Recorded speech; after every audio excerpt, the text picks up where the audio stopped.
Wherever you go, whatever you do, throw a little at it. Omax, Vest and Briefs. திருப்பூரில் இந்து முன்னணியின் சார்பில் ஆலய தரிசன கட்டணத்தை ரத்து செய்ய கோரி ஆர்ப்பாட்டம் நடைபெற்றது. இதில் இந்து முன்னணியின் மாநில தலைவர் காடேஸ்வரா சுப்பிரமணியம் கலந்து கொண்டார். பின்னர் செய்தியாளர்களை சந்தித்த அவர், பழனி கோயிலுக்கு சொந்தமான சுமார் 100 கோடி ரூபாய் மதிப்பிலான சொத்துகள் முறைகேடாக பத்திரப்பதிவு செய்யப்பட்டது குறித்து சிபிஐ விசாரணை நடத்த வேண்டும் என வலியுறுத்தினார். மேலும் டெல்லி போராட்டத்தில் வெளிநாட்டு சதி இருக்கக்கூடும் என்பதால் இதுகுறித்து உளவுத்துறை தீவிரமாக கண்காணித்து நடவடிக்கை எடுக்க வேண்டும் என்றும் அவர் கேட்டுக்கொண்டார்.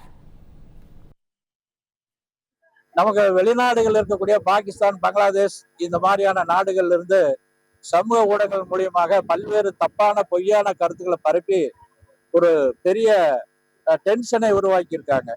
அதனால அதை வன்மையா கண்டிக்கணும். இந்த உளவுத்துறை யாரெல்லாம் இதுல இருக்கிறாங்க, வெளியே அந்நிய சக்தி இருக்கிறாங்க அப்படின்னு அதை பார்க்கணும். 2-3 விஷயங்கள். அது ஒண்ணு மதம் மாற்றத்துக்காக வெளியிலிருந்து வரக்கூடிய பணத்தை இந்த அரசாங்கம் தடுத்து இருக்குது.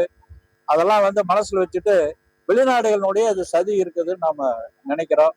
அதனால இத உளவுத்துறை அவங்க எல்லாம் கண்காணிக்கணும் அப்படிங்கிறத. தமிழ் ஜனம் சேனலை சப்ஸ்கிரைப் பண்ணாம பார்த்துட்டு இருந்தீங்கன்னா மறக்காம சப்ஸ்கிரைப் பண்ணிடுங்க.